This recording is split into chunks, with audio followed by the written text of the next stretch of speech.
Oke, kali ini gue akan membahas tentang karakter terlemah di Tokyo Revengers. Nah, beberapa karakter itu ada yang bisa dibilang paling terlemah. Beberapa di antaranya ya simak aja video ini. Sebelumnya gue akan meluruskan dulu bahwa opini ini adalah menurut pribadi, menurut gue sendiri. Jadi kalau kalian punya opini lain, kalian bisa tulis di kolom komentar. Oke, kalau gitu gue lanjut pembahasannya. Karakter terlemah menurut gue yaitu Madara Mesion, Lord Madara Mesion. Lord Sion diketahui adalah karakter paling lemah di Tokyo Revengers karena dia banyak bacot doang tapi nggak bisa berantem. Selalu sekali pukul, entah itu sama Paehyan ataupun Benkei. Dan saat dia memimpin geng Black Dragons, dia pun dikalahin sama 6 bocil SMP kelas 1 yang baru bikin geng, yaitu adalah Maiki, Kazutora, Baji, Draken, Mitsuya, dan Pachin. Ya, 6 bocil itu ngelawan si Sion dan gengnya, Black Dragons generasi ke-9. Walau begitu, Sion adalah satu dari 6 generasi S62.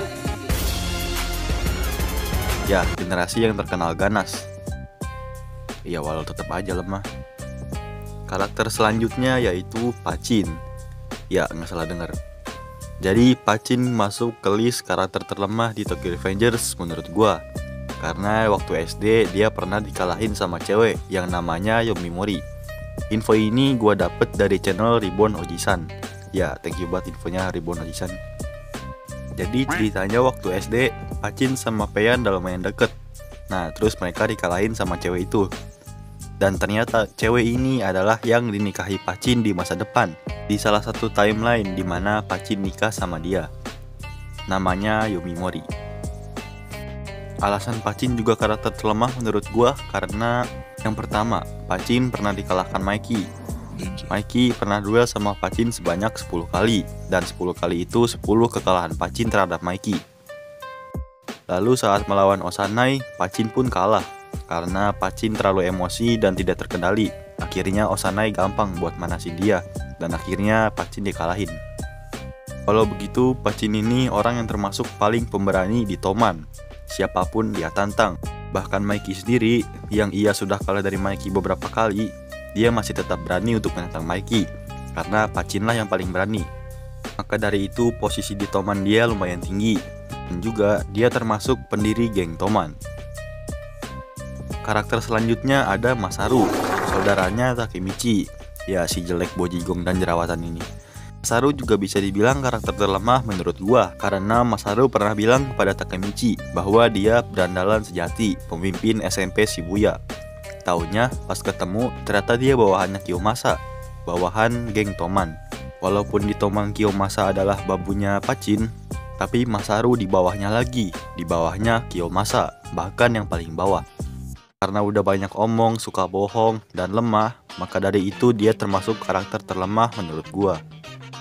Oh ya, sebelumnya juga gua ingetin, urutan ini acak ya, nggak diurutkan dari yang terlemah ke yang paling terlemah. Nggak, ini acak. Karakter selanjutnya adalah Hansen. Yap, Hansen ini adalah salah satu dari anggota geng Ikebukuro Criminal Black Members. Ya, sebuah gangster yang berwilayah di sekitaran Ikebukuro. Ikebukuro adalah tempat basisnya geng itu, ICBM. Selain itu, Ikebukuro adalah tempat asalnya Han Masuji. Han Masuji memiliki julukan Shinigami dari Ikebukuro, alias malaikat kematian dari Ikebukuro, ataupun malaikat kematiannya Ikebukuro. Walau begitu, Hansen adalah orang yang tegas dan tidak suka pertarungan yang tidak ada artinya. Hansen pernah dikalahkan Kazutora Hanemiya dengan 2 kali serangan saat ia ingin menjadi wasit di pertarungan Valhalla versus Toman. Hansen juga pernah dikalahkan Kurokawa Izana. Saat itu ICBM jadi sanderanya Izana. Ya, ICBM dihajar habis-habisan. Saat itu geng ICBM termasuk Hansen dihabisi oleh Izana saat di kontainer. Nah, itu pun sebelum kedatangan Toman. Jadi itulah alasan menurut gua kenapa Hansen juga termasuk yang terlemah. Walaupun gue belum tahu sebenarnya sejauh apa Hansen.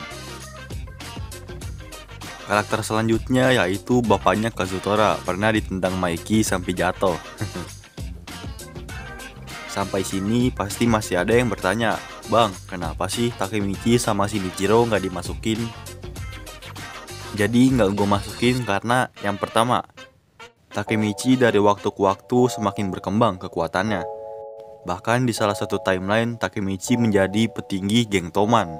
Ya, itu pun menjadi petinggi karena yang memakai tubuh Takemichi itu adalah Takemichi yang dulu, Takemichi yang tatang tenteng. Giliran jiwanya yang udah tua, yang penakut, yang cengeng itu pindah ke tubuhnya itu. Nah, di situ Takemichi jadi cengeng lagi. Jadi menurut gua Takemichi itu ya nggak terlalu lemah-lemah banget lah. Nah, kalau Shinichiro gimana bang? Kalau Shinichiro kekuatannya belum pernah diperlihatkan, maka dari itu gua nggak mau masukin dia. Ya walaupun katanya lemah. Tetapi kalau memang Shinichiro sama dengan Takemichi, maka ya sudah, nggak gue masukin juga. Oke, mungkin segitu aja dari gua. Kalau kalian ada komentar lain ataupun urutan lain, kalian bisa tulis di kolom komentar. Bahkan kalau ada yang kurang, kalian bisa tambahin juga di kolom komentar. Oke, segitu aja dari gua, bye.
Drop that heat.